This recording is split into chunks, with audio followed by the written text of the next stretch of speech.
Okay, let's quickly recap the entire hiring process. Now below this video you can download this little cheat sheet that you can always use for reference. So we know it all starts in one of two ways. We start by finding someone's resume and contacting them after, of course, we've analyzed their resume, or we place a job listing and then have people come to us and then, of course, filter out those responses and then analyze the resumes and then move on, of course, to evaluating their skills. So if we contact someone through a resume, we make initial contact with them, and then of course if they don't answer right away, we then follow up to try to get them to answer, and then of course once they answer, whether it was initially or from the follow-up, we move into the skills evaluation. Now from the job listing side, after we filter through some of the responses, we actually skip through the resume analysis. The arrow's kind of pointing at resume analysis, but we skip through that and then we drop all the way down to skills evaluation, and then we go from there. So with either model of using the resume direct approach or the job listing approach, we then move on to evaluating their skills. I gave the emails to send people and what kind of questions we need to ask them to evaluate their skills. Then after we do that, if we still like them, we move on to a personality evaluation. And then of course after they answer those questions, if we like their answers and we still think they're a good candidate, we give them the test task.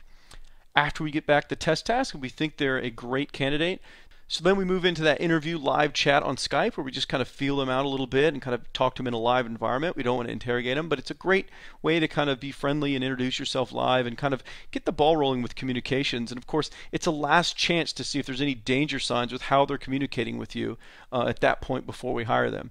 And then beyond that, after we get to that chat, if we're still positive about that candidate and feel that they're a good person for the job, we then send them an email to kind of finalize the terms about what the salary is going to be, what their requirements will be, and everything else. And then once they say that's all fine, then we draft the agreement containing all those details and we send it off to them. And then of course, once they send it and we get that back, and of course also not just the hiring job offer agreement, but also the NDA and kind of dev agreement, when we get those back, we're ready to get them going. So we go through the orientation process of having all their accounts set up for them, telling them whatever they need to know, restating the policies and procedures, making sure that they agree with them and they know what's expected of them and they know what the rules are, so to speak.